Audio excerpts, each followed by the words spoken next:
Would you bow and pray with me? Our gracious Heavenly Father, we thank you today for life. You are the author of life and have given us the very breath in our lungs. You've given these leaders the capacity to lead, and we thank you.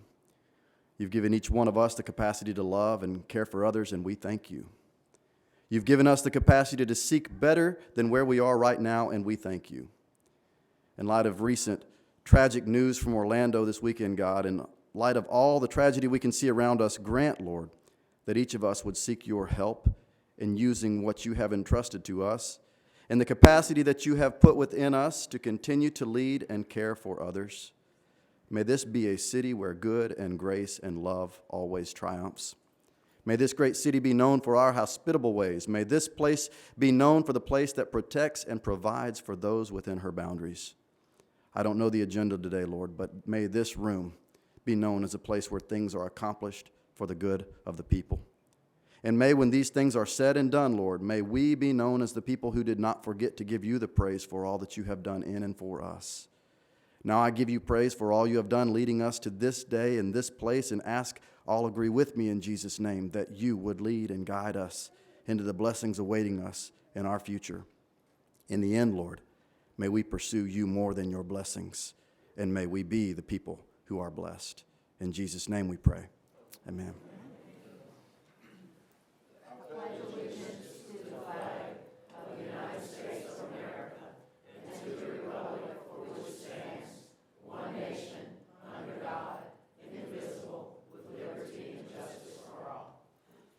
If you would, please remain standing for a moment of silent prayer in your own way to remember those who were killed in the massacre in Orlando, as well as the family of the young man who died from his wounds last night. So in your own way, a silent prayer, please.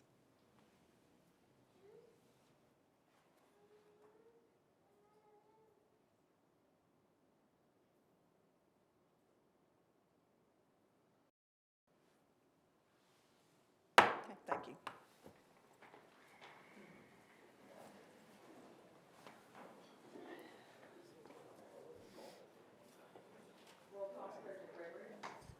Here. Here. Councilmember Massey. Here. Councilmember Small. Here. Councilmember Woods. Councilmember Days. Here. Councilmember Rich. Here. Good morning, everyone. Morning. Our hearts are heavy this morning, both as a result of the tragedy over the weekend in Orlando, as we mentioned earlier, but also because of what happened here in Mobile last night. And again, we want to offer our condolences to the family of the young man who was shot and died from his wounds. Chief James Barber, the mayor's chief of staff, the city attorney, Councilman Fred Richardson, and others were all on the scene last night, and I appreciate everyone's keeping the council informed as details progressed. The family of the young man, our police department, and got some business with the FBI this morning, but he will bring us up to date as best he can on the investigation and where we are going from here. We're going to take things a little bit out of order this morning. We have some special guests to hear from, but the mayor is going to have to leave momentarily to take care of some business with the Personnel Board. So I'm going to invite him, if he would come forward now. He has some proclamations. Special at this table. Mayor, go ahead. Thank you very much, and thank you for your remarks regarding the incident last night. Madam President, you know, I am convinced that based on how we are approaching this thing, that it will be, that the investigation will reveal the facts, and I want everyone to be confident that we will deal with those facts as they are revealed. We are as interested as everybody, and thankful for the prayers, for the process as we go forward addressing this situation. You know, one of the highlights that the mayor has every week, it seems now, that we have an opportunity to recognize, certainly once a month, an Officer of the Month. So at this time, I would ask Officer Michael Makowitz to please come forward, and please stand with me. Michael Makowitz has rendered a service to the city of Mobile which deserves special recognition During the month of May, he distinguished himself above all others. He serviced 79 calls, 54 backings, 9 felony arrests, 13 misdemeanor arrests, and 11 tickets. On May 10th, Officer Markowitz was searching the Athey Road area for 4 subjects that robbed a pizza deliveryman at gunpoint. He located the subjects in a parked vehicle on Stinson Court. 3 of the subjects were arrested for robbery first degree. On May 15th, he responded to a suspicious complaint possibly involving a burglary on Phillips Lane by a subject armed with a large silver pistol. The officer, along with other officers, secured the residence and discovered the front door had been kicked in. Upon making entry, Officer Markowitz took the subject into custody and recovered a silver 9mm pistol that the subject had been armed with. He strives daily to make the city of Mobile the safest city in America. As previously described, he is prudent in his efforts to rid the city of Mobile of the criminal element. His initiative, enthusiasm, and excellence in the overall performance to award this to him as Officer of the Month for May 2016 with our sincerest thanks. Congratulations.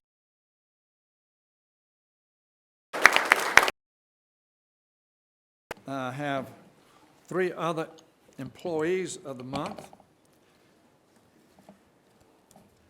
And I would ask, one second, Raylia Mallory, LaRonda Love, and Marilyn McMillan to please join me at the podium.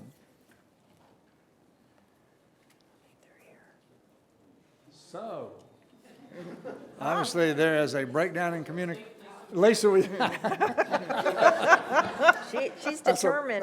that's a private joke. Lisa said she was looking for her bonus. Okay. And she's I going to think share we it probably, with us. Yeah. We hold these, and so I will do just that. Okay? All right. Well, thank you, Mayor. Appreciate it. Thank you very much. Okay. A couple of other announcements. Distinguished young women are in Mobile for their 2-week program. They have a jam-packed schedule, as they always do, with finals planned for June 25th to help welcome these outstanding young women to their families and young women while they are in Mobile. So it's a wonderful. I would like to remind everybody that ALDOT is holding an informational meeting this evening over at the International Trade Club to take input on their plans to close the eastbound lane of the I-10 ramp from Water Street. ALDOT hasn't published these full details yet, but if you're interested, go to the meeting tonight and they will have maps and renderings and be able to answer any questions for you. More, you saw some youngsters in green T-shirts, so we have a very special presentation this morning. If Mrs. Walton from Callaway Smith would come forward. Good morning. Good morning. To all of the council, men and women. I give honor to God who's made it possible for all of us to be here, and I don't say that lightly. Mr. Small is right down the street from Callaway, and I'm not from Mobile. I am from Grove Hill, Alabama. I didn't get any claps? Oh, okay. Okay. Mr. Small was shot in Africa. And we really love this young man, and I appreciate. Special tribute is to you. I prayed so hard as everybody else. Area, and I was telling my husband, I said, "Oh Lord, oh they're going to please come up."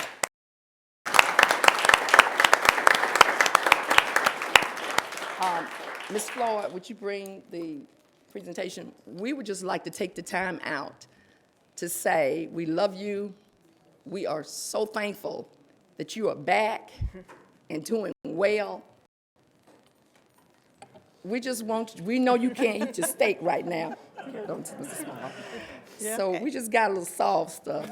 And we didn't break any ethics violation. Trust me on that.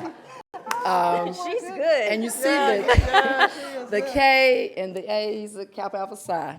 And that's my husband, they're in the same fraternity. But I got to move on because I know you all are busy, and I am the daughter of a minister, so I'm long-winded, so forgive me. Mr. Taylor, please come forward. We work, a little country girl. I'm so used to cohesiveness, and I have to give praises to Mr. Taylor and Mr. Starworth, band director at Viger and the band director at Blunt. Anytime we need Viger to step in for Callaway, they steps in. So we just want to give you this tribute. Mr. Small, Mr. Taylor.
One more from one of my former students. He's going to high school. He's an 8th grader, but he's passed to the 9th. And this song is so fitting for you, and it say, "Lean on Me." So anytime you get distressed, you come on up to Callaway and you can lean on us.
Thank you so much.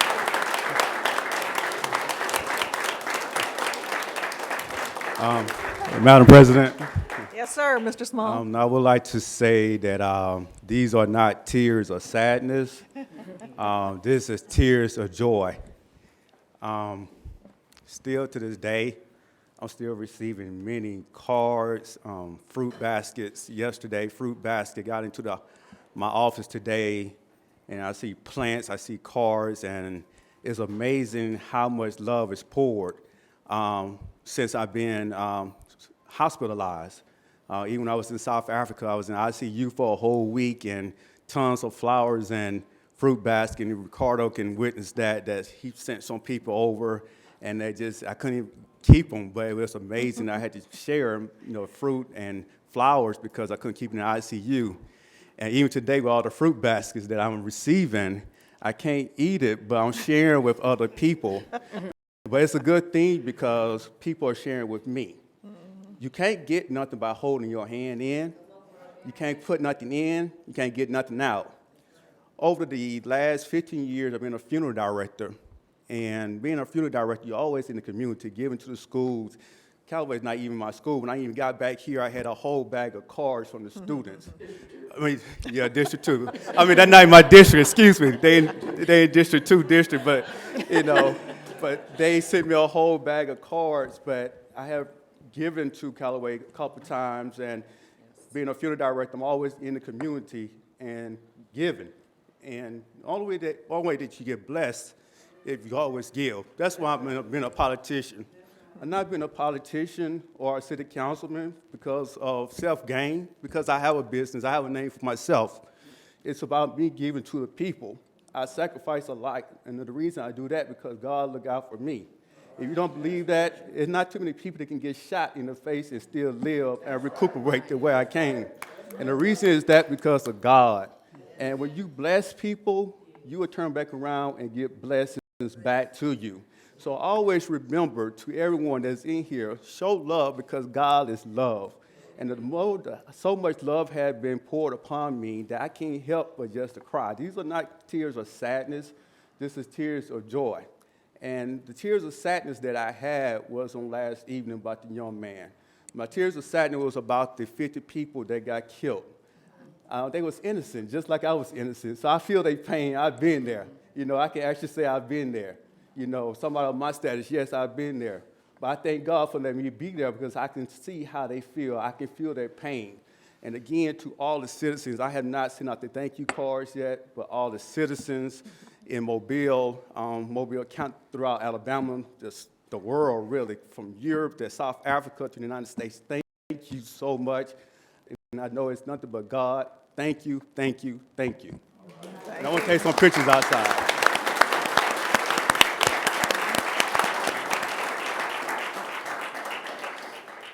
Yeah, if we can get a photo with Councilman Small and the band and the teachers who were here, the principal, that would be great. I think they want to, maybe in the back of the room. What a rare treat for us.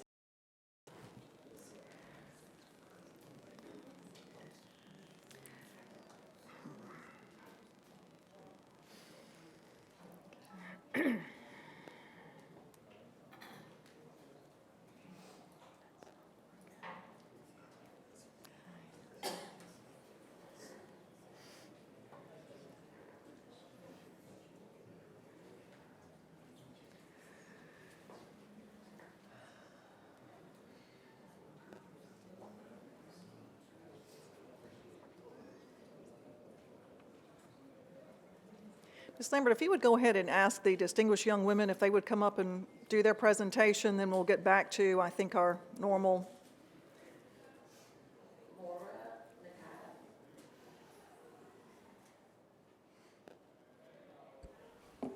Good morning, Mobile City Council.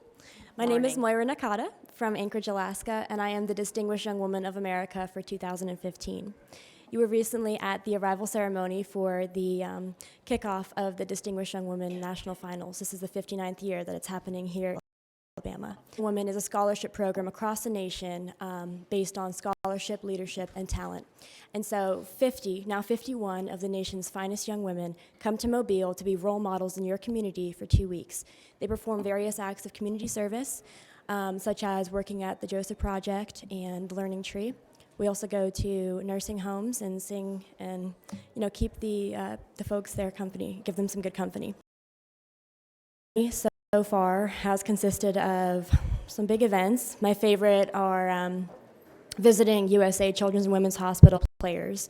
So the day before the Senior Bowl, we were able to go to the hospital and visit with the kids in the pediatric unit there. And they absolutely loved it. They felt so special, and they had their moment to forget their pain and forget their illness and just be a kid, feel like a celebrity. And that was one of my favorite moments. I also had the opportunity to be in the Veterans Parade. That was a huge honor because I don't consider myself to have a status as high as the people that we were honoring that day. Distinguished Young Women changes lives, and it has changed my life. I attend the University of South Alabama. I am a nursing major with a biomedical science minor, and I am completely on a full tuition room and board scholarship because of Distinguished Young Women. Your support in this program allows girls like me who come from huge families, lower middle class, to be able to attend college and achieve their dreams. On top of that, I also have over $50,000 set aside to pursue graduate school or medical school if I choose.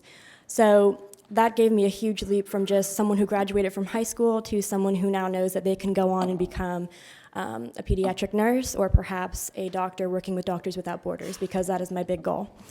What the Young Women will be doing and what we did last year was a lot of work in the community, and we are role models here for the 2 weeks. And I'd like to thank you for your support in this program.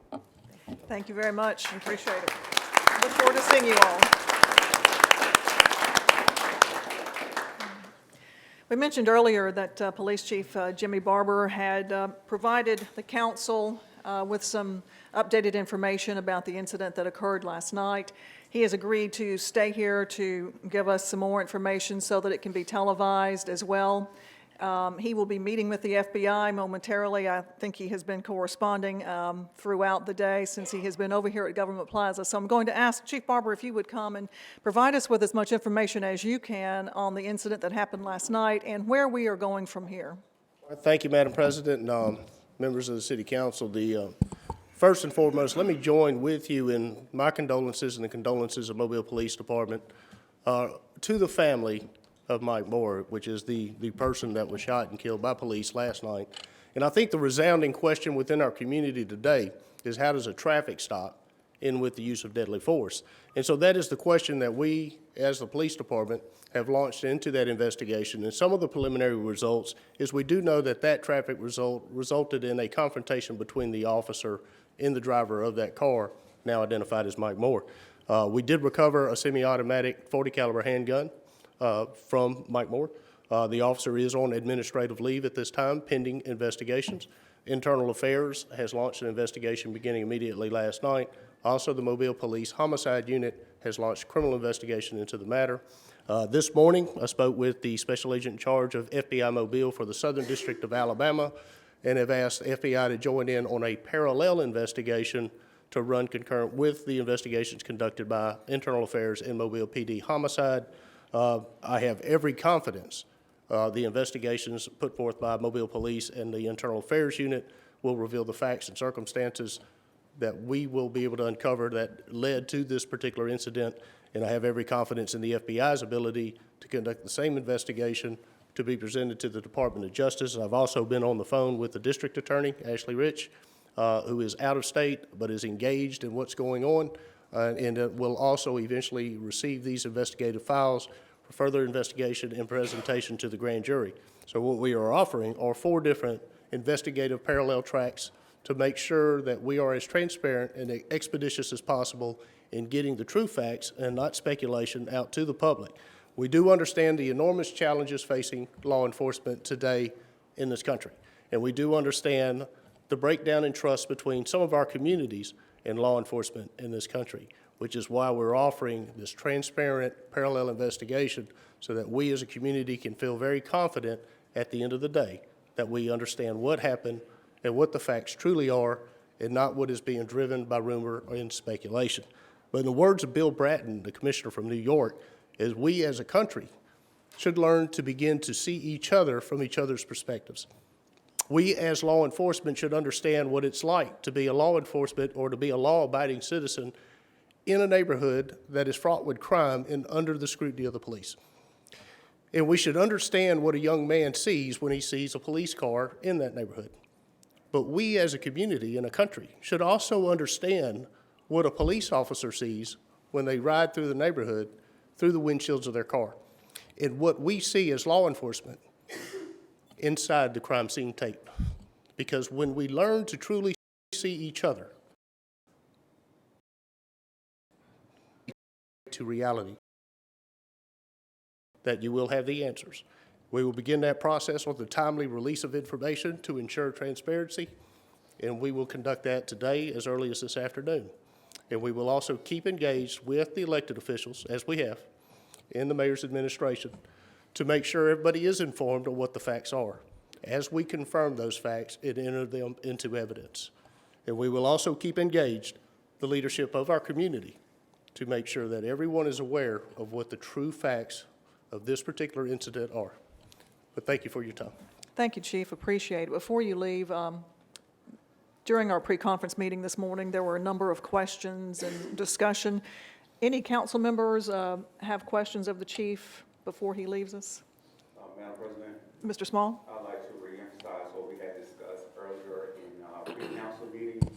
As the chief, first of all, let me tell you, Chief, thank you so much for the work that you are doing so far with this investigation. And as we had discussed in pre-council meeting, the president, myself, and others, please let the public and the media know that the Department of Justice is looking into this, and also not only that the Mobile Police Department is investigating this situation, that the Department of Justice and the FBI is also looking into investigate this investigation.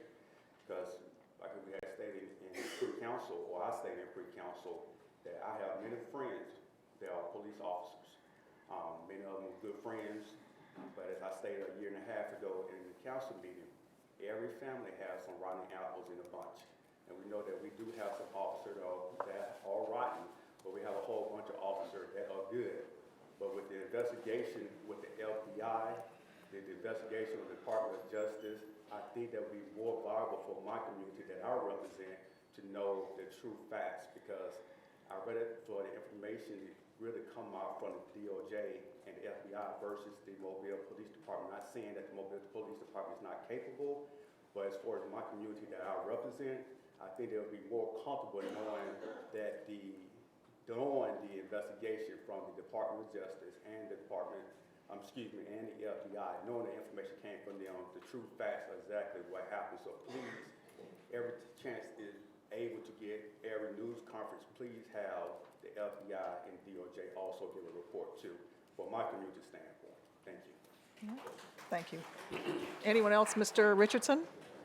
Madam President, I would like to also reiterate my concerns that I expressed this morning in pre-council. Made it known that injustice anywhere is a threat to justice everywhere. That when this investigation is over, and should this investigation prove that there was some improprieties on the part of that officer, swift action must be taken. If not, there will be unrest. That the community is looking for justice. And I believe, and we didn't have, I was planning to ask you this morning, Chief, to get the FBI involved. I didn't have to do that when I got in this morning. You had already asked the FBI to come in. I just think that is tremendous on your part to have this issue investigated from more than one angle, because the community now is seeking the truth as to what happened, and I don't think they're going to settle for anything less than the truth. And the other thing that I expressed this morning is that if there is a police officer in uniform driving an official police car, that officer ought to have body cameras on her. It's not good enough to say that we are charging up his body, then stay out the car. If you don't have all the equipment that you need, then you ought to stay out of the car and let the citizens alone.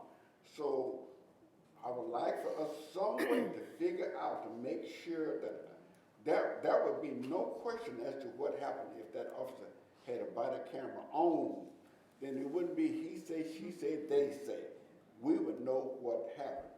And the chief told us this morning he is not convinced yet that we don't have that information. It's still under investigation, but I believe that whether an officer is on duty or off duty, if he's in his own vehicle, I understand that. But if you're going to be riding around like you're a full police officer, stopping our citizens, questioning our citizens, put your body cameras on so we all know what you're doing. We would know what the behavior of the suspect was, and we would know what the behavior of the police officer was. And we're gonna be insisting that these officers have the equipment they need so the public can believe in what they're doing. All right, thank you. Anyone else? Mr. Manzi? I just want to echo what has already been said by my colleagues, Councilman Small and Councilman Richardson. Certainly, there are hundreds of citizens in the community that I represent who contacted me with grave concerns, and I'm imploring the chief, as I did in our pre-council meeting, to move as quickly as we can to have some definite answers, because unrest is certainly a possibility. That's what's been communicated to me. We want to do what we can to prevent that by putting the information out there so citizens can have confidence in how all of these things transpire. Certainly, my condolences go to the Moore family who sent their son out, no doubt on some task, and then this incident had to have happened. We don't know all the details. We need the information. I can appreciate the concern that has been articulated to me by all matters of communication. And as Councilman Richardson was saying earlier, this is a matter of justice. We want to know exactly what happened. We want to know exactly what took place with the officer, and we want to be confident that if some impropriety took place in their behalf, that it's going to be dealt with swiftly. I'm appreciative of you reaching out to these other agencies, the FBI, the Department of Justice, the District Attorney, because the community as a whole wants to make certain that all levels of investigation are done properly, that there isn't anything covered up, that all angles are considered. Because right now, when you look at the various videos that are being displayed on social media and other places, it's really leading to a great level of distrust and a great level of unrest. And that could lead to some circumstances that we've seen in other places, and we don't want that to transpire here. Let's put the facts on the table and make certain that all parties, including the community, know exactly what happened. All right, thank you. Anyone else?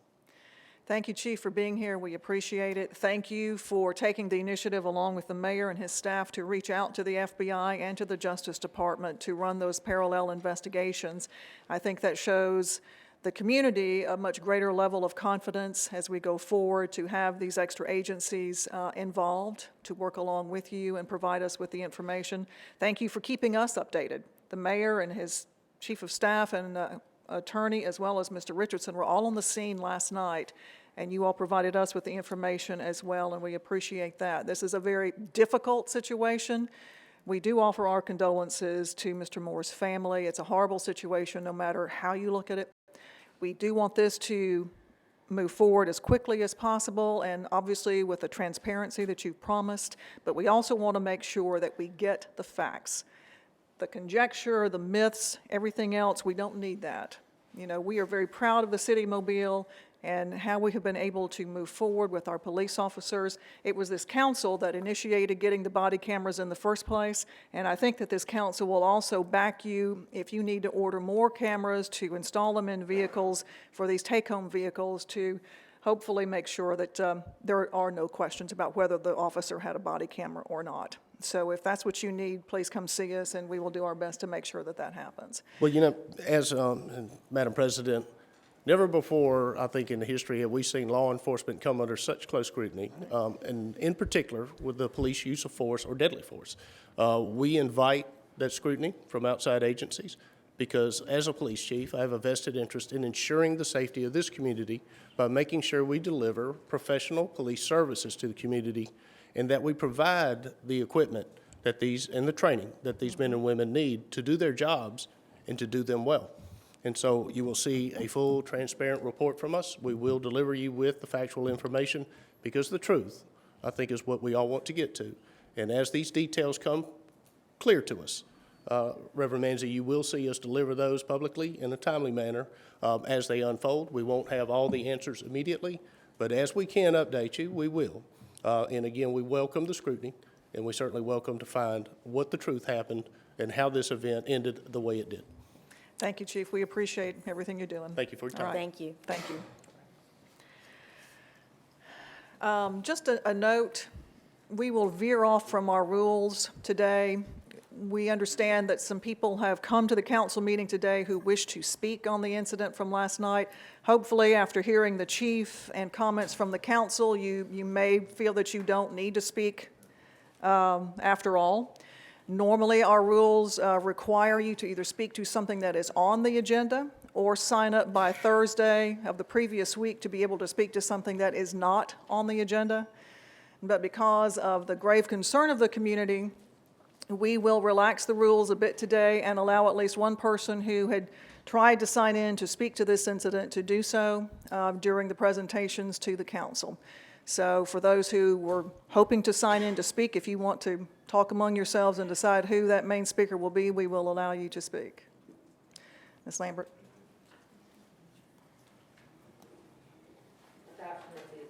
So move.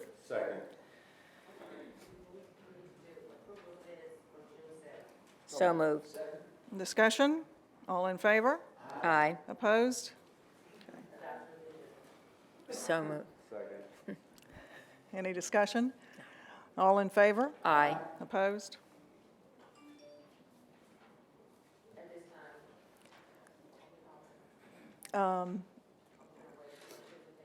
Yeah.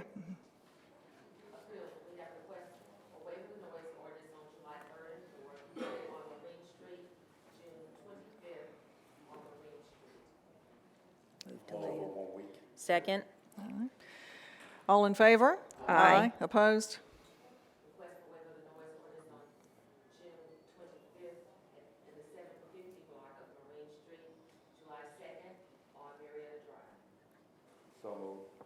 Second, discussion? All in favor? Aye. Opposed? Public hearing today is a public hearing to rezone property at 804 Dr. Martin Luther East corner of Dr. Martin Luther King Jr. Avenue and Marmont Street, extending to the southeast corner of Marmont Street and Short Bloodgood Street from R3 and B4 to R2. This is a public hearing. If there's anyone in the audience who would like to speak to this rezoning, please come to the podium. All right, that's the end of the public hearing. Today's a public hearing to fix cost of demolition of structures at 1050 Chinquapin Street, 1170 Chinquapin Street, 7238 9th Street, 6454 Tanner Street, and 854 Marina Street. All right, these are public hearings to fix the cost for demolition of these properties. If there's anyone in the audience who would like to speak to any of these, please come to the podium. Okay, with that then, the public hearing is closed. Public hearing to determine if the structure at 1056 Preston Avenue is a public nuisance and order it repaired or demolished. Again, this is a public hearing. If there's anyone in the audience who would like to speak to this particular property, please come to the podium. All right, public hearing is closed. Presentation of petitions and other communications to the council. Rosalind Llewellyn and Mrs. Jones.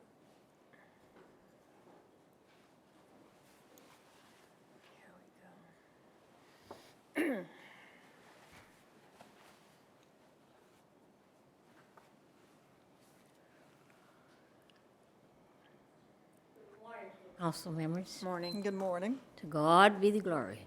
If you all would give us your name and address for the record. Okay. My name is Lula Scott Jones. Thank you. Address you say? 1504 Hogan Street, Mobile, Alabama, Thank you, ma'am. 36603. And I'm just glad to be here. This is my third time. 4 weeks ago, I was here, and I had some concerns about the Thomas Sullivan Center SAIL program. It's a state Alabama Independent Living Program. And we were told that the food was not being delivered to us anymore. But we were told 4 weeks ago that they were going to start getting us a nutritious meal there. But now, if you call a cold sandwich, an apple, a bag of potato chip, apple juice, that's not a nutritious center, and it's hot, it's cold. We have not got a hot meal yet. 4 weeks ago, we were told this, and it has not been done. It's falling through the cracks. I don't know whose fault. I'm not blaming anybody. I'm just saying, and at my age, I'm on medication. I cannot need no apple, have store-bought teeth. And I can't drink this apple juice because that's like taking castor oil when I was a child. It works me up. It works like, it does, just go through me.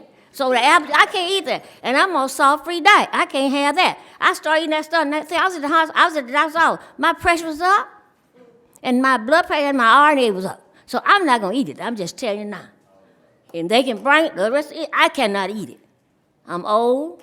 Once I was young, once I'm old. I've never seen the righteous forsaken his people begging bread. I know I'm one of his people. And I'm not going to beg. I'm just going to speak because the Bible says ask.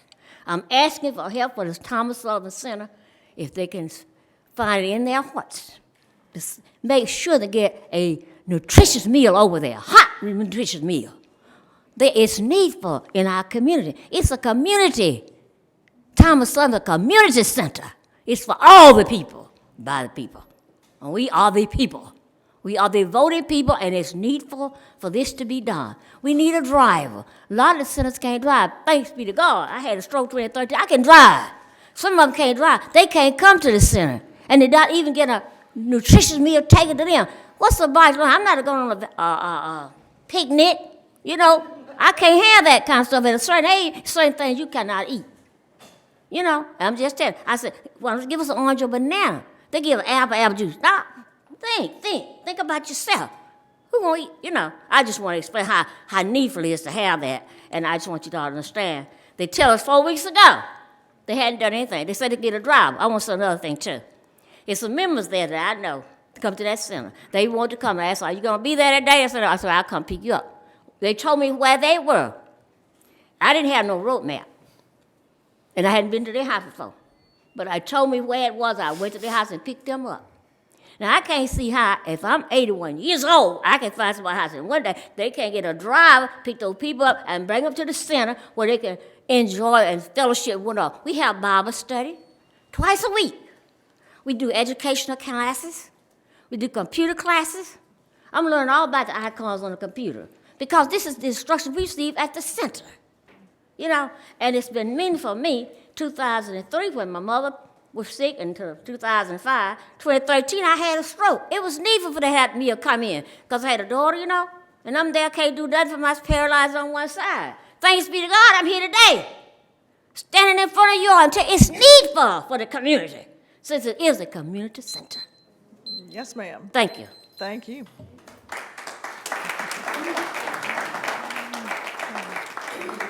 Good morning. Good morning. I'm Rosalind Fairgood Malone. Also, I was here 4 weeks ago asking for assistance for the SEL program at the Thomas Sullivan Community Center. And as of this day, nothing has been done. Best way we can. We get cold ham and cheese sandwiches every single day for the last 4 weeks. And this is no bull, it's the truth. Why are we having to? Thank you. Mr. Manzi, do you want to? Okay, Mr. Manzi is going to respond. Thank you. Yes, ma'am.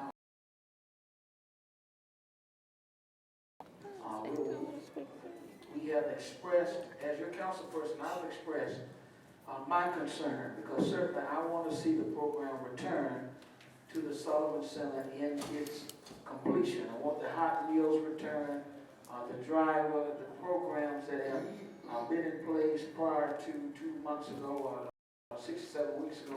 All the administration.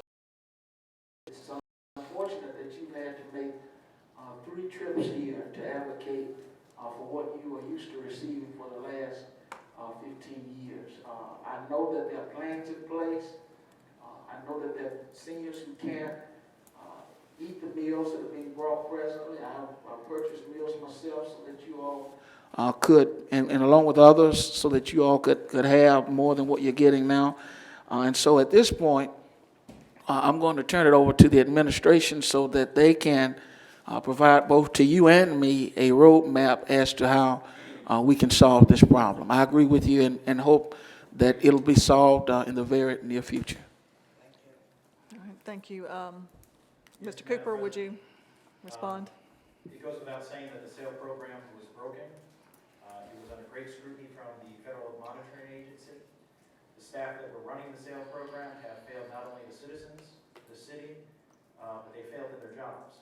And I raise that because the personnel issue is one of serious regard here. In the meantime, until we have trained and certified sale operators, we are required to serve the food that SARPC provides to us on a daily basis. And as I understand from the ladies, it is not satisfactory, and that is not satisfactory to us. As I said, that the staff failed, as the chief of staff, I take responsibility for that, and we're also going to take responsibility for fixing this. We are in the process of doing that. It is going to require massive reorganization that has already caused concern across multiple centers in this program in a sustainable way to allow for the providing of warm, hot, nutritious meals to our citizens. We're going to have to make some tough decisions, and we're going to have to make some personnel changes in order to get this system right. And so all I can say is that process is underway. We're moving as fast as we can. In the meantime, we are limited to serving the food that the federal monitoring program under SARPC requires us to serve. Just a question about that, since I know their concern over the food is that they're getting sandwiches. Is SARPC able to provide the hot meals? When you have hot meals, you have to have certified and qualified individuals there who are in terms of food handling, and that's what we're dealing with right now. The staff that run the recreation centers are not qualified to handle sale programs and meals. We've had to bring in contract staff who had those certifications to adapt this program so that our recreation supervisors are trained, qualified, and certified in sale programs, so that not only can they run the centers, but they can handle this process. Mr. Manzi? About 4 weeks ago, when Ms. Jones and Ms. that could take those seniors from the Sullivan Center to a center that had certified staff, be it Dearborn or the one over in Trinity Gardens. In the interim, while you're getting your personnel in place, is that still an option where they can meet at one time, say at 11:30, 12:30, 11 o'clock, they all be there, load them up, take them to a center that already has the appropriate staff, let them get their hot meal, and then bring them back to the center for whatever interaction that they want to have after they've eaten? Is that an option? We'll certainly look into that again. There was no interest when we did that before, but also we had a restriction on the meals that those other centers could provide for their numbers and their counts. But I'm willing, like you, to try to cut through this bureaucracy so that we can provide for the people, and we will once again look into that. At the end of the day, we must remember, whether we criticize the quality or the kind of food, that food has been provided for the last 4 weeks, and we'll do our best to try to get this right and satisfactory for our citizens. Mr. Small? I would like to say to the administration, in the process of making this right, please don't let our seniors suffer. One thing we should look after is seniors and children, and the Bible tells us that if we don't do that, I mean, our city is going to suffer. But my question is, how many centers do we have in the city that's going through the same process as this center here? This center was at the center of the problem that we had, and so therefore it is the focus of the remedy. There are probably 3 or 4 other centers that are affected by inadequate sales service, and there are 2 centers that are very proficient, largely down on DIP, Councilman. Those centers run very good sale programs. And what we're trying to do is not try to change one center and cause a ripple effect to the others. We're trying to solve this problem across the board. Mr. Manzi, go ahead. I just would close out by saying what I started this whole discussion with 6 or 7 weeks ago. The deficiency is on the part of our staff, principally on the part, I don't have any staff. The deficiency is on the part of city staff.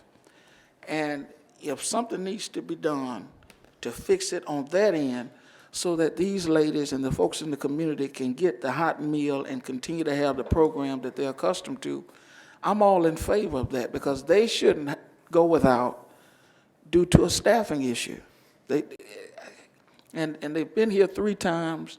I hear from them regularly. I appreciate all that you all have done thus far. I know it's a cumbersome process to fix the personnel issue, but I would just hope that while you're fixing the personnel issue, they could have some normalcy as it relates to their meals. Because as we've heard from Ms. Jones, I'm sure there are others who have issues other than herself relative to the diet. And I'm hopeful that over the next couple of weeks, if not quicker, we'll be able to really resolve the issue. Yes, Councilman. Mr. Richardson? I have a question, too. Madam President, if we always do what we always did, we'll always get what we always got. 1 month ago, these ladies came up and said they came to food is cold. And here we are today, they're singing the same song, that they can't eat the food is cold. Feed the people.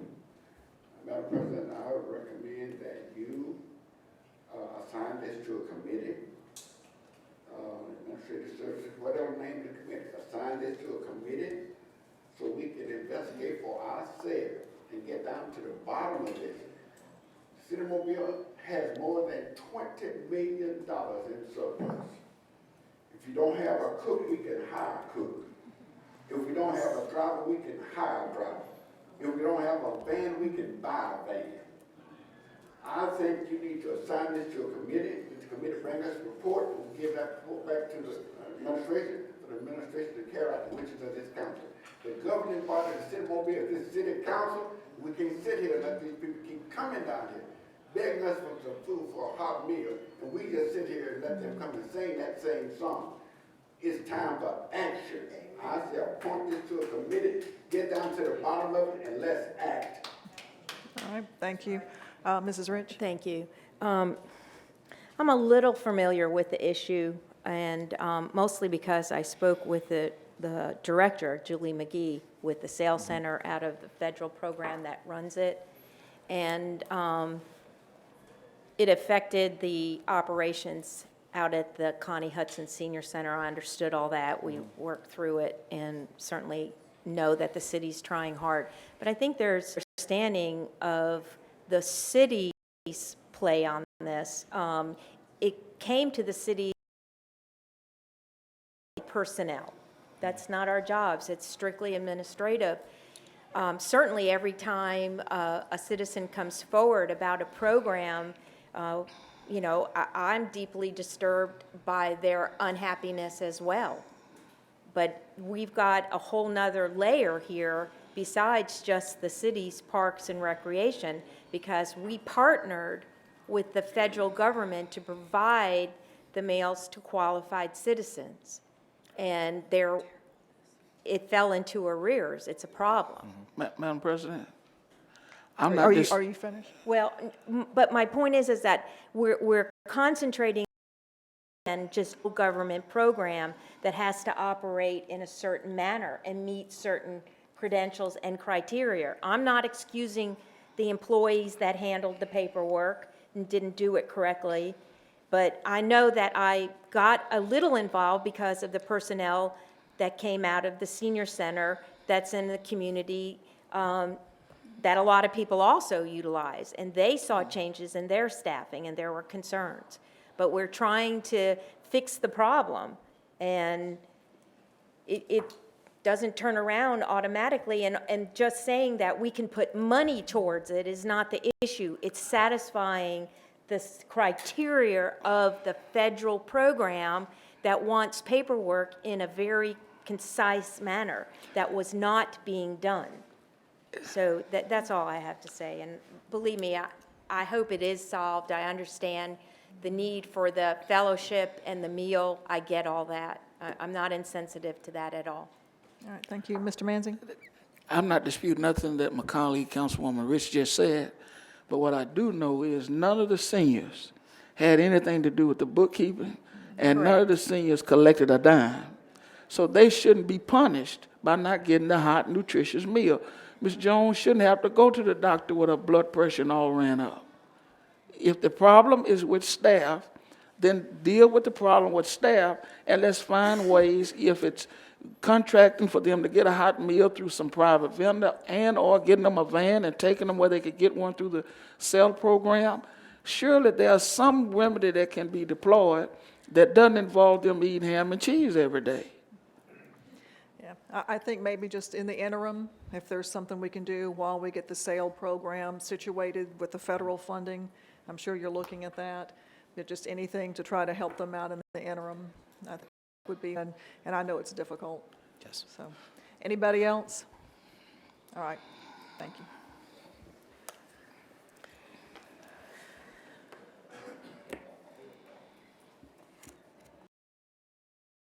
Taylor has an, So, thank you for the opportunity. I'll make just a few brief introductory remarks before Mr. White joins us for a special presentation. When we embarked on the Map for Mobile planning process over a year ago, we promised to use this plan as a living document. As the city's new comprehensive plan for growth, Map for Mobile offers a series of action items that are designed to advance our short and long-term implementation objectives. As we enter the next phase of this process, we are now focused on the methods and approaches the city will follow to implement zoning, land use, subdivision, and other code and ordinance changes. Today, I'd like to introduce the consultant team that the city has contracted with to assist in the overhaul of our development plans and ordinances. White & Smith LLC represents a multidisciplinary team of planners, attorneys, and architects bringing a strong combination of skills and experience to assisting the city in realizing the goal of implementing the vision we've established for Map for Mobile. This national land use law practice has completed more than 50 zoning and development codes in 26 states around the country. Mark and his team will be spending time in our city over the next several days to become more knowledgeable of Mobile's unique landscape. So I'll turn it over to Mark White for this presentation. Thank you. Thank you, Shayla. Thank you, members of the City Council, and in his absence, Mayor Stimson, and also to the band that played earlier for helping us get motivated to deliver the presentation. That was a real treat. So it's great to be here, and we're very excited about this project. This is one of the most important things that cities do, is to get their land development codes up to date, to lay a framework for growth and development in the city, and we congratulate you on embarking on that effort. We look forward to working with you. I'm going to talk briefly a little bit about who we are, our consultant team. I'm going to discuss the process, what we're doing here this week in our overall plan for completing this project, and then we'll entertain any questions you all may have. Our team is, as Shayla mentioned, we're multidisciplinary. We've done this kind of work all over the country. I am both an attorney and a land use planner. I consider myself a land use planner first and an attorney. We use that as well and so forth.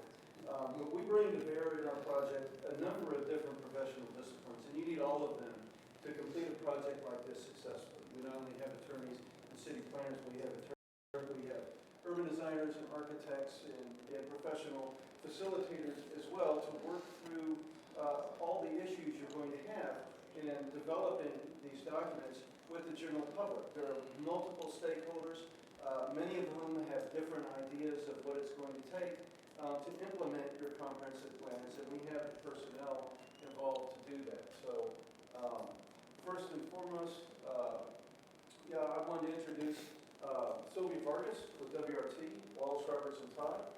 They're a professional planning firm. We've worked with them on a number of projects around the country. Usually they'll do the comprehensive planning work, and then we write the codes and implement those. As you know, you've already done Map for Mobile, and personally, Greenfield, I think you did an excellent job on that. You all in the community did an excellent job in laying out what the city's policies are for new growth and development. But you did so in a way that gives us freedom to develop the regulations you need to put those in place. In some states, the plans are so specific, you really don't have much room to move. But you all laid out a general framework and a vision, and Sylvia's firm is going to assist the team in refining that vision in a way that makes it proposals for development and in rewriting the land development regulations, your zoning and subdivision regulations in a way that aligns with that plan. I also have Jason King with Dover Cole. Dover Cole's a pioneering urban design firm that did, I think, the first form-based code in the United States in the DC area years ago. And Jason also did the Village of Spring Hill plan in code. He's done Midtown Mobile, and he also was one of the familiarity with this community and continuity to the project. So I'm very happy about the team we're able to assemble to put these documents together. So our first, out of the box, the first thing we are working on is those refined policies. Right now it's called the General Land Use Plan. And that's going to refine that for Mobile to lay a framework for drawing up zoning districts and things like that as we update the regulations. So you've got the development framework map, you've got street typologies. Those need a little bit more refinement before we move forward and start writing and rewriting these regulations. We also have, and Jason's going to lead this, the public outreach. And so we have multiple ways to interface with the public on this. And typically I find that when you do a plan for public involved, sometimes people, developers and others who weren't paying as much attention to the plan really start to weigh in when the rules change. And I anticipate that the rules are going to change. One way or another, they're going to change over the next. And we have individual meetings, focus group meetings, and so forth. We even did one yesterday in our initial trip. So we want to use every tool we have available to reach out and get the input we need from this community on what needs to go into the regulations. And as I mean, the General Land Use Plan is going to review map for Mobile. It's not going to revisit or change map for Mobile.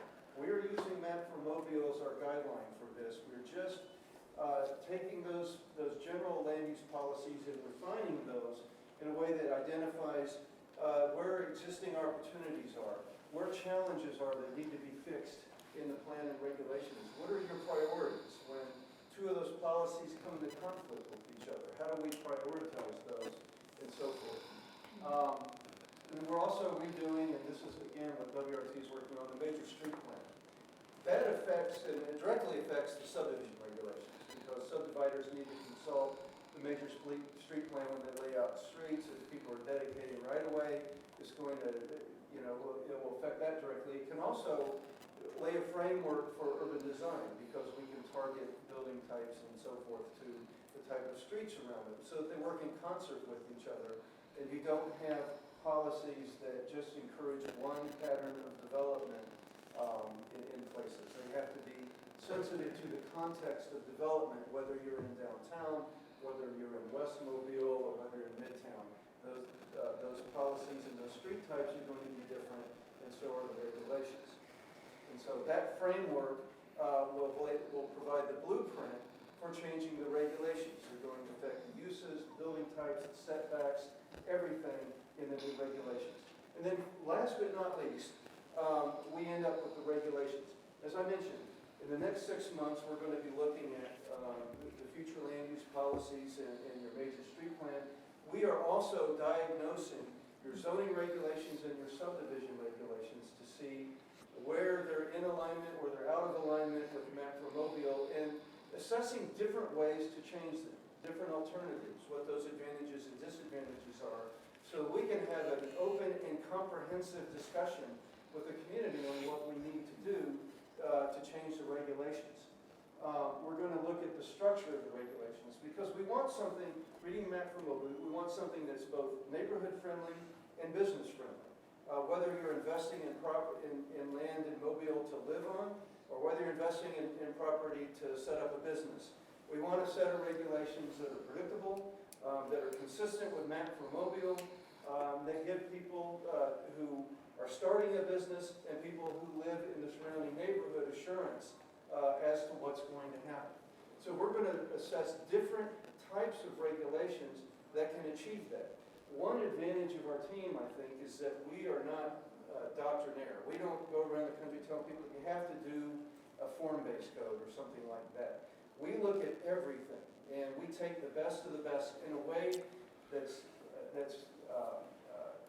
synchronized to this community, to your policies, to your neighborhood types, to the conditions of the neighborhood and the desires of the people who live in them, work in them, and run businesses in them. So we're going to look at those strategies holistically, and we're going to start at a conceptual level. How do we structure these zoning districts? What kinds of metrics do we need to put in place to best implement macromobile? And then there's two basic types of regulations we're looking at. One is zoning. Zoning affects the use you can make of your property, the building types, the character of the building, the development potential in terms of setbacks, density, and so forth. And we're going to update your regulations, I know at a bare minimum, in a way that's more graphically rich. You'll be able to, whether you're a land use attorney or a consulting engineer, or you're an accountant or somebody who works at a grocery store or something, and you get wind of a zoning issue. We want to write the regulations in a way that ensures that anyone can pick up these regulations and make sense of them and communicate to the decision makers, whether it's the city council or the planning commission or whoever, what they think needs to happen in a way that encourages public outreach, but also creates a good, reasonable decision-making framework for the city. And then there are subdivision regulations for folks who are dividing property, whether they're creating a new residential community, or whether they're realigning streets in an existing block, or abandoning a right-of-way or something. Those subdivision regulations also need to be brought up to date to add clarity and to make sure that the infrastructure that's put into place, whether they're new civic spaces in an urban setting, or open space and streets in a more suburban setting, maybe in West Mobile, that they're consistent with the character of the neighborhood and easy to understand. So that in a nutshell is what we are seeing as coming out of these regulations. This is a lot of work. This is the part of the process where we really have to roll up our sleeves, think through the metrics that we're putting in place, think through the procedures that apply to new development, and write all of that so they work in concert with each other to implement this planning framework that you all did a terrific job of putting into place, macromobile. So with that, I'll just open this up for any questions, comments, or thoughts you may have as we proceed forward with this project. Thank you. Any questions or comments from the council? Yes, Mr. Daves? Madam President, before you ask these questions, may I inquire as to whether or not we will have the availability to meet with you while you're here so that we really can have in-depth questions and really express our concerns in an in-depth manner? Surely this forum is not going to be the best place for us to do this. Yes, sir. And we can work with, Shayla, you want to say something? I think we have some windows of opportunity this time, but they will be back. Part of the process that appeals us a great deal is that one-on-one stakeholder level, and obviously as a city council, you're much higher than our stakeholder in that sense, that your feet look back in the process to the extent that you'll be voting on it. Yes, ma'am. We will make that time available to you where we can this time around and when they come back. Because surely we could not, all of us have questions, all of us have concerns, all of us have thoughts, and certainly this isn't the forum for us to go down that road at this time. Yes. Pretty much. Well, I would. To that suggestion, as you've given previously. You're going to anyway. All right, Mr. Daves? I think that this is a very important process. When we were going to head down this road, when we did the macromobile, we had a lot of public input into the macromobile. As we know, that is a kind of overall 30,000-foot view. And as the old saying goes, the devil is in the details. We're about to get down to the details. I think it's going to be important, Ms. Vico, as you move through this, and I know you've already taken these steps,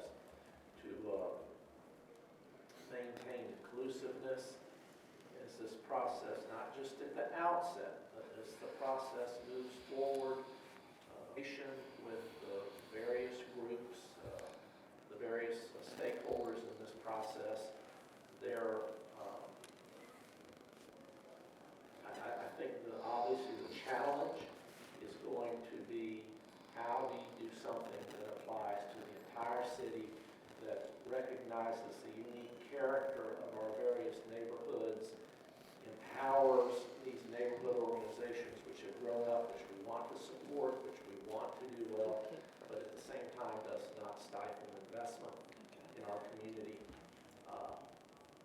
So all of that, I think, speaks to keeping people, keeping the various stakeholder groups involved as we move forward. And then the last thing is timeliness. I think the administration has mentioned 2 years to complete this process. I think we certainly don't want it to go any further than that. We want it to be thorough, we want it to be inclusive, but we want it to be timely too. Thank you very much for your presentation. All right, thank you, Mrs. Rich. Thank you. I'm so looking forward to this process. Planning and land use in West Mobile, the area that I represent, has always been a challenge. We had no long-range planning, so a lot of times the left didn't always know what the right was doing. But what I'm excited about, if I heard this correctly, when you say moving the city into zones, that what might be something that's needed in one part of town. Am I good? Because that's kind of the hope I've given the citizens that I represent, that not to stifle economic development, but to stabilize it and to make it viable is something that the citizens that have invested, usually their biggest investment, their home, and they want to be able to be proud of everything that's around them. They don't control it, obviously, but to just know that there are certain standards that would be adhered to. Years ago, there were covenants. A lot of times now, the covenants are no longer applicable. They can't be taken to the courts for things. But those covenants might not be a tool that is needed elsewhere, but perhaps in some areas. So I think you'll hear a lot of that from the people that I represent. So thank you. And I did a lot of research on your company and how you pull things together, and I'm very excited for Mobile's future. Thank you. Mr. Richardson? Dr. President, real brief. The mayor has taken it up as a part of his mission for Mobile to be the most business-friendly city in America. And whatever we do in our code, we can't drive business out. It's just got to end up being business-friendly. The city, we operate the city off taxes. And most of it comes from retail. We don't get no businesses in, we get no houses. So as you move forward with this big mind, we need a business-friendly city where people can come in and apply and open up their business. All right, anyone else? Thank you for being here with us. I'm happy to see the gentleman from Dover Coal, since I have experience working with Dover Coal in the village of Spring Hill. And that too will be one of the challenges, because some of our communities already have a plan and they already have zoning, although it is optional, in place. And they are chomping at the bit to move forward and make it mandatory.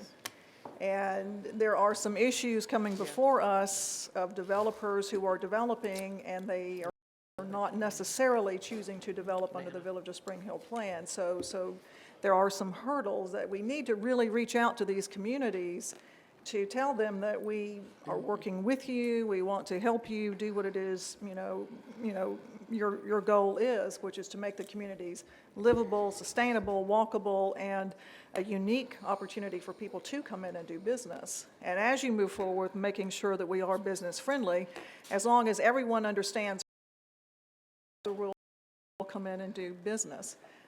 It's not a, some people have to follow these rules and some follow other rules. When you come and you pull permits and you look at what the zoning requirements are, you know what it is going in. And it won't be any different than any other city in the United States that has gone through something like this. So we appreciate work to do, but the council is more than happy to work with you and give you any suggestions, that I'm sure more suggestions than you would like, but we are happy to work with you, and the more the better, and we appreciate Shayla and Diane for doing what they're doing. All right, thank you. Anybody else? All right, thank you very much. Is there anybody else? Mentioned earlier, we are going to make our rules flexible in that we are going to allow at least one speaker from the group that had asked to have some comments today regarding the incident. So if there is one speaker who would like to come to speak, we will ask you to come now. We give our speakers 5 minutes at the podium, and you will hear the buzzer at 4. We ask that you give us your name and address for the record.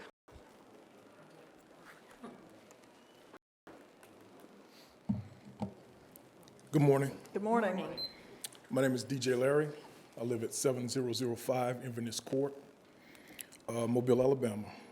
I am a city employee with the fire department as well as an active member of the United States Reserve. I am a representative of the Michael Moore family. To speak, I hope that you would give them the opportunity. I just want to make a brief statement. First of all, I want to say, please forgive me. I did not find out about this meeting until 10:25. So my appearance here today is a little bit shabby, not like I would like it to be. I also want to say I'm glad to see Brother C.J. Smalls back after his incident overseas. Council, Mayor's office. I did not prepare a statement, but bear with me. I'm asking that you guys do your best to just give us the truth as a family. That's all we're asking for. That's all we want. The mayor's office, when he ran the city and become the safest city in America, if we're having citizens gunned down on the streets by its own protectors, and if there's a legitimate reason for the shooting, we as the family can support that, and we will support that. And we ask that the community also support that, if it's a legitimate reason. But if there is no legitimate reason, we want to get to the bottom of that, we want to know that, and we will ask that everybody support whatever it needs to be supported to make that happen. In the meantime, I'd like to employ to all citizens of Mobile to allow the authorities to do what they need to do, get a complete assessment of the situation. They can't do their job if we're not allowing them to do it. And I implore that you, as the city, allow them to get to the bottom of this. Lastly, I would like, if possible, in the future, if any meetings or discussions, activities concerning this incident, that the family is notified appropriately prior to, so that we may have a representative here or wherever it may be appropriately, so that we can get all the information firsthand, okay, sort of from the horse's mouth, okay? And that's all I have to say at this time. I thank you for your time, and I want to thank all the citizens who are supporting us as well. Thank you so much for coming. We appreciate it. And your family does have our condolences. Oh, yeah. Our heartfelt condolences. The mayor and I think police chief met with some members of the family last night. So just thank you for coming and for your comments. And I know that Mr. Cooper would like to get your name and address as well and phone number, Yes. just so that when there are news conferences and updates that you all can be alerted to those, so that, like you said, you can get the information firsthand. Thank you. So thank you so much for coming. I'd like to say, to express my condolences to the family, and this wasn't a meeting scheduled about the incident. It's just a regular city council meeting. What happened was, when we came downstairs, there was many concerned citizens that had showed up and tried to sign in to speak about the incident. The way that our council rules are, you had to sign up the Thursday at 2 o'clock to be on our agenda. Because of the sensitive of the situation, the president was going to allow one person just to speak to us about the incident. But that is not in our rules to let anyone just come up and just talk about anything, so it wasn't scheduled, in this meeting. Just want to get that clarified. Also, all six of us we're behind, well, Seven. staff, including John, he's not here Not today. here today, but he But would six of us that's up here, we understand you. We understand you. We cannot tell police what to do. It's against the law for us to instruct any city employee. They all work with administration. But as for us, we're behind you. That's why we asked, and we appreciate the chief of police for letting the FBI and the DOJ, Department of Justice, to step in. Like I stated to the chief earlier, I really don't want to hear from the Mobile Police Department too much. Not too much. My people that I represent, they don't want to hear from the Mobile Police Department too much. They don't want to hear from the DA office too much. But they will have more respect from hearing from the FBI and the DOJ Department, the Mobile Police Department, because some people think that the Mobile Police Department, some might be crooked. They might think that some DA are crooked. But the higher level, federal level, DOJ, FBI, we can't ask for nothing, better than that. Again, you do have our condolences. We're behind you. We're going to stay behind the situation, make sure that justice is served. Again, we're so sorry for the loss. Thank you. Thank you. Mr. Richardson? I would just like to say that I was on the scene last night, that the unfortunate incident.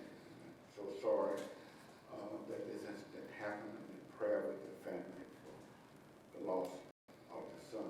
Matt Stimson is in charge of the police department in the investigation of this incident. I am your advocate one. I'm not in charge of no investigation, no police officer, but I can be the one to help ensure that the truth comes out, that you all know what happened. Be it what you like or not like. I think y'all want the truth. I want the truth too, and we all up here want the truth. And I will not stop until we know the truth.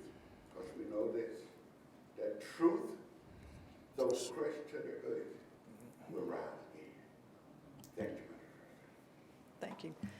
Again, please convey our condolences to the rest of the family. Thank you so much for coming and for your comments. And I think you have advocates of everybody up here on this council as we move forward. So don't hesitate to call on any of us. And I know we will be in touch with you to let the family know when there are some updates. Thank you. So thank you so much for coming. I need, can you Yeah. get this information?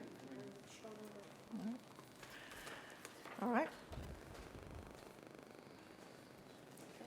Fred, I'm going to text it to you. Pardon me? You going? Okay. We're ready. Oh. Okay. Go ahead. Resolutions held over. 21-394, authorized contract with S.C. Stagner, contracting for Public Safety Memorial Park. Second, discussion. All in favor? Aye. Opposed?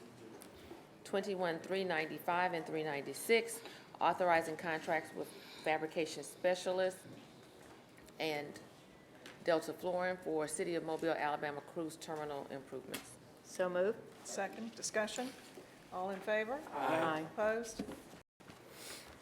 21-397, authorized contract with Quality Coatings and Drywall for 200 Government Street exterior repairs and coating. Second. Discussion. All in favor? Aye. Opposed?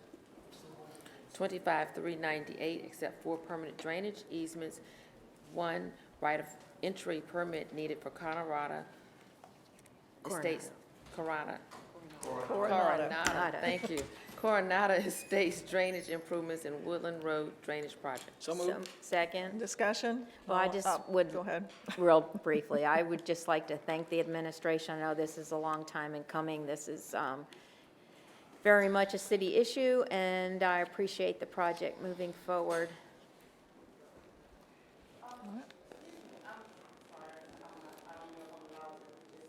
No, you're not. Do week. you have a question?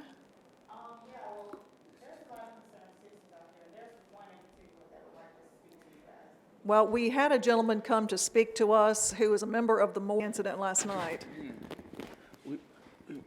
I think we might need to, I think we might need him.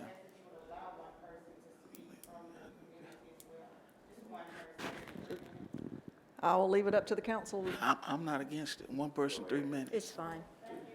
All right, that's fine. Where are we, Lisa, on the agenda? The drainage. Yes, we're on the drainage. All right, all in favor? Aye. Opposed? Why don't you go ahead and do 21401, and then we'll take the speaker. Okay, 21401, authorized contract with Stop it. Gentlemen, we will let you. Sir. Sir, I'm going to allow you to speak. A young man died in my community. And that's what y'all want to do. Is that how y'all want to act, man? Sir, we were going to let you speak. No. Yes. I'm glad to speak out. We were allowing you to speak, sir. Put him at the last agenda. Is that how you do? Is that how you care about black life? They didn't hear the other. If there is another speaker from the group that was here, we would be more than happy Make sure to, it's coming from outside. to let, does everybody outside understand that there We is heard somebody from a else who was family going to member. speak and that we heard from a family member? I don't know if they understand or not that They we did weren't have in here. somebody from the We're not at the family. end of the agenda. I don't understand that. We're not No, at the and end of this the is not at agenda. the end of the agenda, and we are waiving our rules to allow extra speakers. So if there is someone who would like to speak on behalf of the group, we are more than happy to allow you to do that. Who was the lady that originally addressed us? She stepped out. I don't, oh, this is a lady right here. Right, did you get the individual you would like? Oh, Okay, okay. we just want to make sure because obviously there was miscommunication. Go ahead, sir, if you would give us your name and address for the record. Timothy Hollis. Oh, forgot, got a loud voice. Timothy Hollis, 1924 Seal Street, Mobile, Alabama, 36617. Good morning, friends. It's been a while. I'm not coming here to disturb anyone, to raise any altercations, or to cause any confusion. You know I stand as a community activist in Tomanville.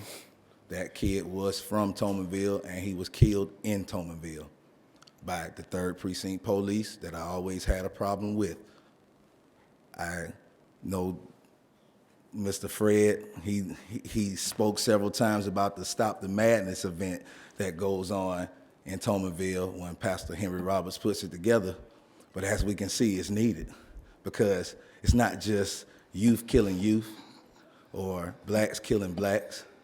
Now we have police killing young black youth in Precinct 3 in Tomanville.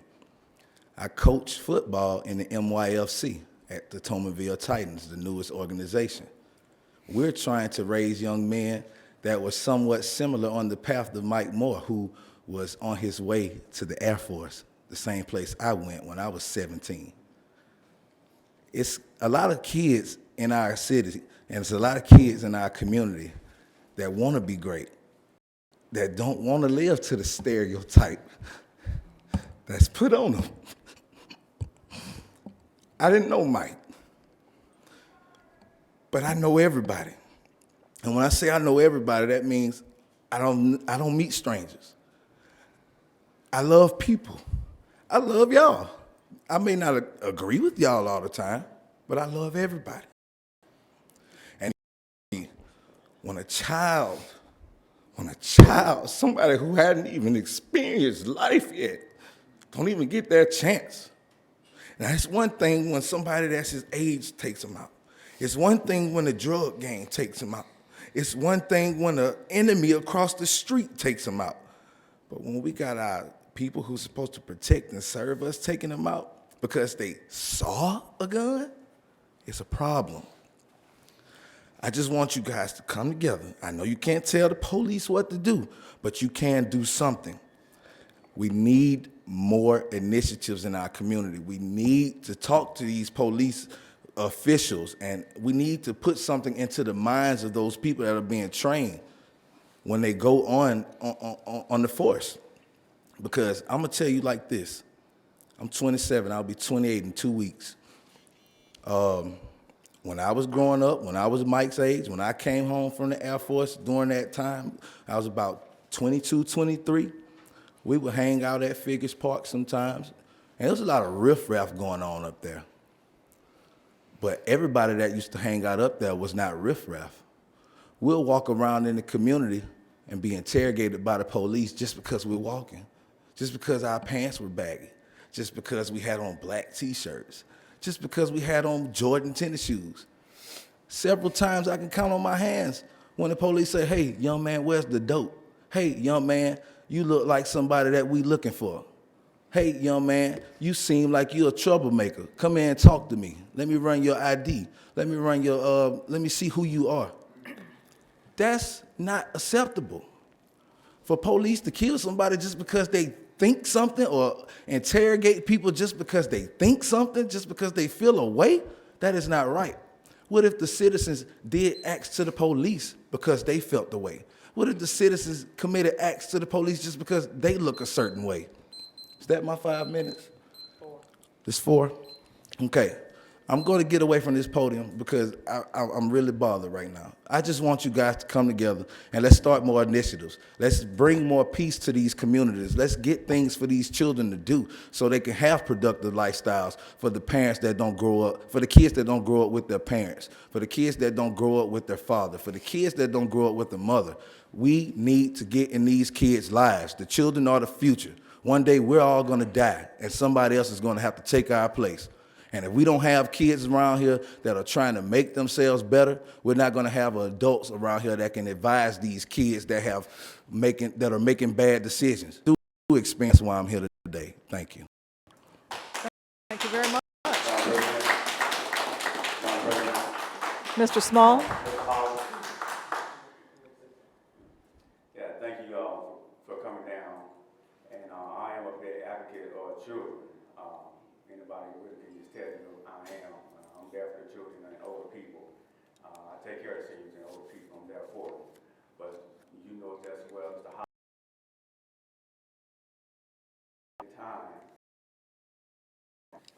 Please sign up the Thursday before 2 o'clock. I mean, that's be next Tuesday, and come on down and express to us what you all like. I agree with you 100%, Mr. House. We need more initiative programs.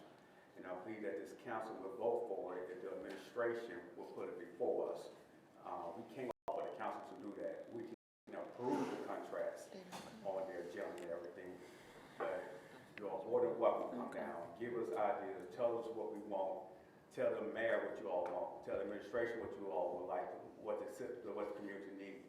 You know, get involved with the mayor, get involved with the administration. The council will approve it as long as it's the best of our community. We there for you all, but let the administration hear y'all. Can't come down here. I am more appreciative that you all came down here, but please, it's just our rules that you have to sign up that Thursday before 2 o'clock. 208-7441 is the council's clerk telephone number. Sign up, and you know it's the house, you know. So it's not, you know that we're not sharing your way. We broke the rules today. But again, we here for you all, but we have rules. But again, come down here at any time. Come talk to us, but you have to sign up Thursday before 2 o'clock for the following Tuesday. And again, we're here to listen to y'all. We're here to support y'all. We're here to support Mobile. But again, it has to be brought to us. Tell the mayor what you all want. Tell the administration what you all want. Demand it from them. They'll bring it to us, and we'll approve it. If we don't approve it, then you come to us and say, hey, you need to go. Okay? Thank y'all so much.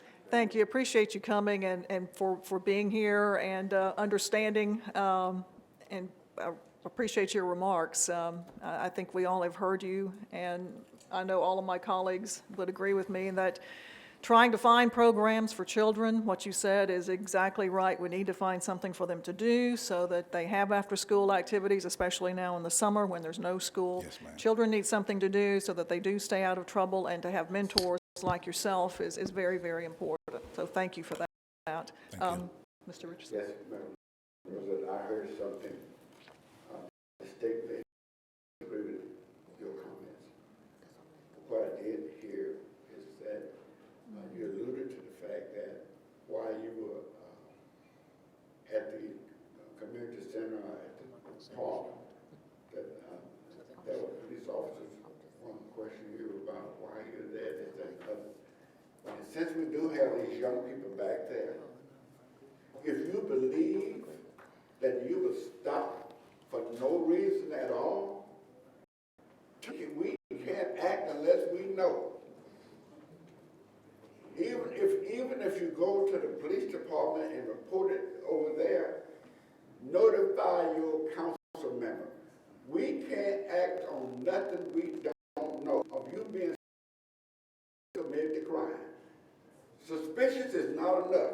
That you look like you may have, that's not enough. To have probable cause before they stop you. So if you are being unnecessarily stopped and you believe beyond what normally should be happening to you out there, we need to know. So we can confront the mayor and see if we can change his behavior. Let us know. If we don't know nothing, we can't act. You come and tell us, then. All right, thank you. Thank you. Thank you, appreciate it. All right. Okay, Ms. Lambert? Authorized contract with Cone for elevator escalator repairs, Mobile Convention Center. So moved. Second, discussion? All in favor? Aye. Opposed? Ordinance is being introduced for the first time, 02. Consent resolutions being introduced for the first time, 37402 through 6411. Motion to suspend the rules for immediate consideration of resolution 37402 through 60411. All in favor? 37402 and 403 are recommending approval to the ABC Board for issuance of a lounge retail Class 1 license for Paparazzi Lounge in Hooker on Dolphin Street, and for issuance of a lounge retail liquor Class 1 license. Discussion? Mr. Manzi? These new establishments in District 2 are here. Mr. Avery Nettles, if you would stand, and we also have, I'm going to just kill you all's last names with the haberdasher. Could you tell me your last name? I'm going to mess it up. Poche. You would not want to hear what I was going to say. But we're glad to have both of you here and have both of these businesses coming into District 2. All right. Any other discussion? All in favor? Aye. Opposed? 40, 404, 405, 406, 407, 408, and 409 are fixing the cost for demolition of structures and declaring structures public nuisance and ordering them repaired or demolished. Discussion? All in favor? Aye. Opposed? 58, 410, declare weeds noxious, group 1542. So move. Discussion? All in favor? Aye. Opposed? 6411, approve award of special bonus to Loranda Love, Relia Mallory, Marilyn Macmillan as part of the Mayor's Incentive Program. So moved. Second. Discussion? All in favor? Aye. Opposed? Resolutions being introduced for the first time, 01412 through 21414. By council rules, resolution 01412 through 21414. I thought we would. We're going to do, Yeah. Is Meridian in? Yeah. It was on the consent, though, wasn't it? we're going to hear that one. Yeah. Good with that? CIP. No. No. No, we're just gonna. That's the Yeah, Meridian. it should have at the- been on the consent, yeah. Motion to suspend the rules for immediate consideration of 01412. Second. All right, discussion? All in favor? Yes, Madam President, is this Meridian, correct? Yes. No, this is just to get it on the This is table. just to get it on the table. What did she say, discussion? Well, we always do. All in favor? Aye. Opposed? All right. Now it's on the table. 01412, authorized project development agreement with Leaf River Group. So moved. Second. Now discussion. I just wanted to recognize Mr. Stuart Speed with Leaf River Group, who is him and along with Mr. Mike Rogers, have really been championing this project. It's going to be great for our Water Street revitalization project, and we appreciate all that you all have done thus far. I recognize his attorney, Mr. Raymond Bell, and just thank the administration and everyone who has been active, and Jim Rossler, everyone who's been active in getting this to this point. Any other discussion? No, ma'am. All in favor? Aye. Opposed? All right, CIP resolution has been introduced, 21415. Motion for the suspension of rules for immediate consideration of resolution 21-4. Are we doing these? CIP? Yeah, we normally hold everything else over till the next week. Second? We just wait. No, I thought we just pulled the one out. We just pulled the one out. Oh, yeah, right, we just put one out. Yes, the rest of them We'll are hold over. hold over till the next week. Since it's the first read. Yes, Oh, you're on resolution. yes, Yeah. 413 through,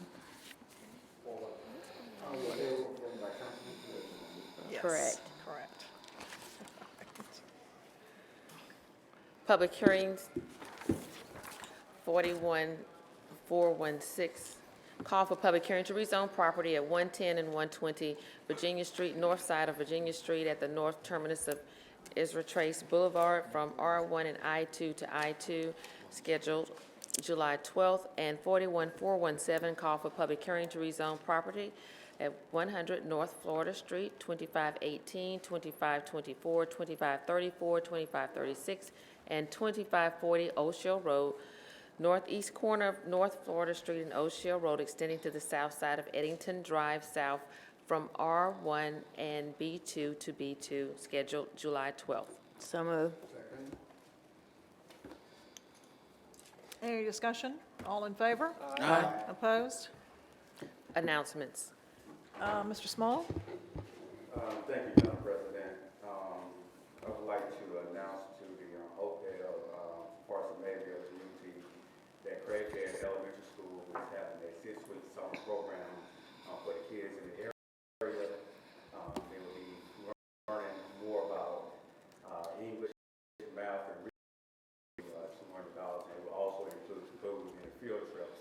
If you have any questions, you can contact Craighead Elementary School at 221-1155, again at 221-1155. And also for the students at BC Brain, in South Brooklyn, United Methodist Church is offering a summer hip-hop program. This program has started last week. It will be every Tuesday,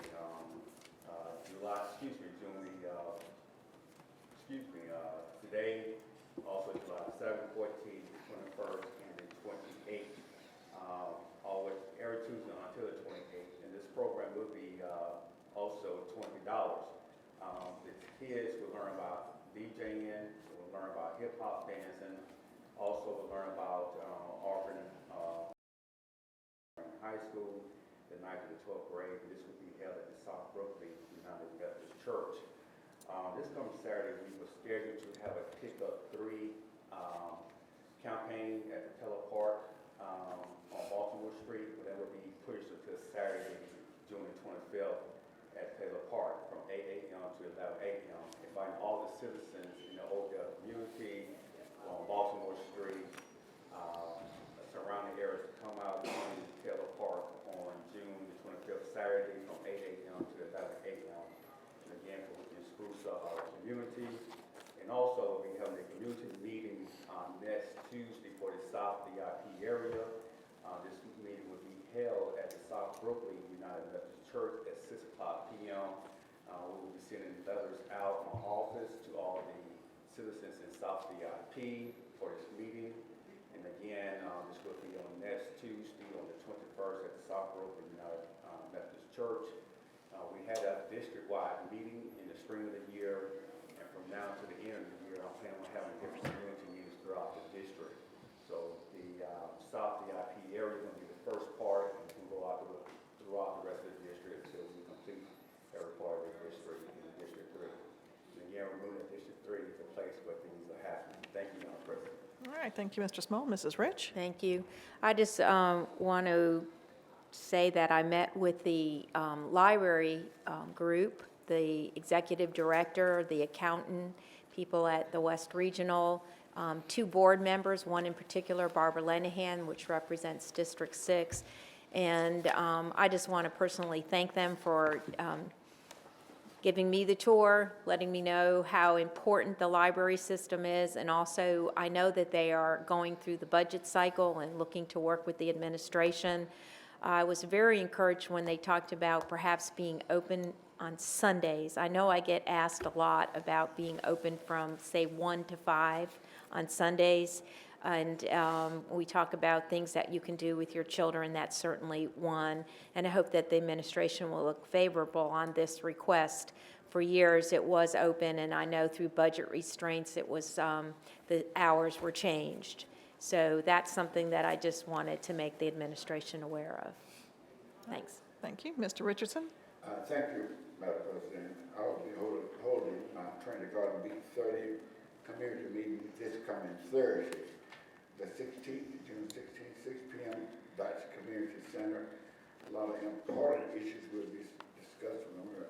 I'm inviting all of the citizens in the Trinity Garden area to please come and meet us at the Dodge Community Center. We will be talking about the 2016-2017 capital improvement projects for Trinity Gardens. We're going to discuss this. We're going to give you an update on ditch closure. We're going to talk about park amenities. We intend to have in the next few months a pavilion at the park, benches, swings, a lot of good things are going to be coming up to Trinity Gardens Park. But we're going to go over all of those things on Thursday night. I invite someone from the health department to come and talk about the Zika virus. They expect it to be something threatening to us this summer, more so than in the past. They expect it to hit Mobile this summer, so we need to be prepared for that. So I'll invite someone from the health department to come and talk to us about that. Of course, we're going to have a representative from the police department to give us an update on crime and what's going on in the Trinity Gardens community. So I'm asking all our citizens to please come and join us on Thursday night. All right. Thank you. Mr. Daves? Thank you, Madam President. So we will have a meeting of the Council's Finance Committee June 21st at 2 o'clock p.m. in the Council Conference Room. We'll be meeting with members of the administration, Ms. Irby and Mr. Wesh, to again, we're looking at the process for the 2017-2018 capital improvement plan, and hope to at that time wrap up the process part of those two plans. Thank you. All right. And Mr. Manzi? Yes, Madam President, we'll be having a community meeting tonight at All Saints Church in Sterling Hall, starting at 5:30. And on tomorrow, we'll be hosting along with the Mr. Speed and Mr. Rogers, Ms. Aquanette Kidd, and also the Golden Construction Company and Employment Opportunity Meeting that deals directly with Meridian at the port. This event will afford prospective subcontractors the opportunity to receive imperative information and to formally meet with representatives of the development team and Golden Construction, the general contractor for the $45+ million development on Water Street. So we want to invite subcontractors, anyone interested in the possibility of working with this monumental development, to come out to the James Seals Junior Recreation Center, located at 540 Texas Street, Mobile, Alabama. That'll be June 15th, starting at 4 p.m., ending at 7 p.m. Thank you. Thank you. A couple of announcements in District 7. We have postponed the Mobile Terrace to coincide with the shade structures that are being constructed. And also, hopefully, the splash pad will be repaired by then, so we'll have a nice day at the park. It'll be hot, but hopefully the splash pad will take care of that. So Mobile Terrace cleanup will be the weekend after July 4th. Any other discussion, announcements? With that, then, I move to convene in an executive session of the council for the purpose of discussing a proposed economic development project.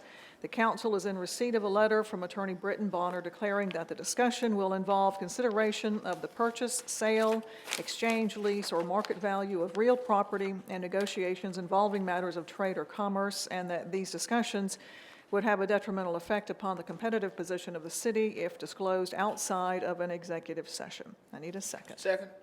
All in favor? Aye. And the council will not reconvene after the executive session. Thank you.